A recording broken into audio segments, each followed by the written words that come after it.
Sylhet city কর্পোরেশনের সাবেক mayor ও বিএনপির শীর্ষস্থানীয় নেতা আরিফুল হক চৌধুরী সিটি কর্পোরেশনের প্রশাসক হিসেবে দায়িত্ব নিচ্ছেন না, বরং তিনি আগামী জাতীয় সংসদ নির্বাচনে সিলেট ৪ আসন থেকে বিএনপির প্রার্থী হওয়ার ইঙ্গিত পেয়েছেন দলের ভারপ্রাপ্ত চেয়ারম্যান তারেক রহমানের কাছ থেকে।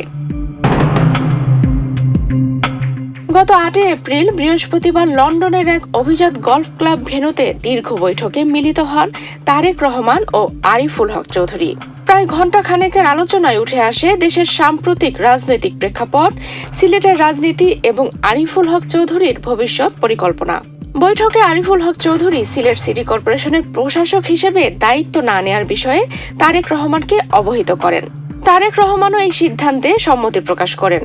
বান্ডেল থাকলে প্রতি সেনমানিতে টাকা বাঁচবে। বিকাশ সেনমানি বান্ডেল কিনে জিতুন প্রতি লেনদেনে। এরপর আরিফুল হক চৌধুরী সিলেট ১ আসনে নির্বাচনের আগ্রহ প্রকাশ করলে তারেক রহমান তাকে সিলেট ৪ আসনে প্রার্থী হওয়ার আশ্বাস দেন।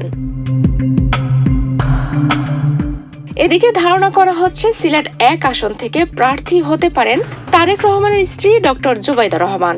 একই আসনের আরেক দাবিদার বিএনপি চেয়ারপারসনের উপদেষ্টা খন্দকার মুক্তাদির। বৈঠকের পর তারেক রহমান ও আরিফুল হক চৌধুরীর একটি ছবি সামাজিক যোগাযোগ মাধ্যমে ছড়িয়ে পড়ে, যা দলীয় নেতাকর্মীদের মধ্যে উৎসাহ সৃষ্টি করেছে। আরিফুল হক চৌধুরীর সমর্থকরা তাকে অভিনন্দন জানিয়ে শুভেচ্ছা বার্তায় ভাসিয়ে দিচ্ছেন। তবে বৈঠকের বিষয়ে আরিফুল হক চৌধুরীর সঙ্গে যোগাযোগের চেষ্টা করা হলেও তিনি ফোন রিসিভ করেননি। গত সিলেট সিটি কর্পোরেশন নির্বাচনে তারেক রহমানের নির্দেশে নির্বাচন থেকে সরে দাঁড়ান আরিফুল হক চৌধুরী। সে সময় তার এই সিদ্ধান্তে অনেক ঘনিষ্ঠ অনুসারী কষ্ট পেলেও তিনি দলের আদেশকেই মেনে নিয়েছিলেন। একসময় অনেকেই ধারণা করেছিলেন আরিফুল হক চৌধুরীর রাজনীতি জীবনের ইতি ঘটেছে। তবে ৫ আগস্টের ঘটনার পর আরিফ আবারও রাজনীতির মাঠে সক্রিয় হন এবং বর্তমানে বৃহত্তর সিলেটে বিএনপির গুরুত্বপূর্ণ অভিভাবক হিসেবে বিবেচিত হচ্ছেন। সিলেট বিভাগে মানুষ কিন্তু বিএনপির পক্ষে।